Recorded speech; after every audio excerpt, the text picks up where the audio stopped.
સુરત સહિત સમગ્ર રાજ્યમાં રોજ યુવાનોના મોતને લઈને ચિંતાનું મોજું જોવા મળી રહ્યું છે। ત્યારે સચિન વિસ્તારમાં એક યુવકનું અચાનક મોત નીપજ્યું હતું।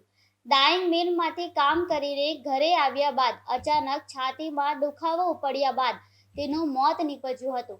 ડાઇંગ મિલમાં કામ કરતો 27 વર્ષ મોહમ્મદ જહાંગીર અચાનક છાતીમાં દુખાવો થતા ઘટના સ્થળે ઢળી પડ્યો હતો। સાથે કામ કરતા લોકો દ્વારા 108ની જાણકારી કરી હતી। ત્યારબાદ 108 ઘટના સ્થળે આવી મૃતકનું સારવાર શરૂ કરી હતી। જો કે ટૂંકી સારવાર બાદ તેમનું મોત થયું હતું। સચિન જીઆઈડીસી પોલીસે મૃતકને પીએમ ખાતે મોકલી વધુ તપાસ હાથ ધરી છે। कुतुबुद्दीन अंसारी। भाई क्या हुआ था, क्या बता? ये भाई ड्यूटी करता था भाई का पूरा नाम? ये भाई का नाम जहांगीर अंसारी। उम्र? उम्र 27-28 के बीच। कहाँ पे रहने का? Rameshwar colony, Sachin GIDC. क्या कब बने? क्या घटना कब बनी?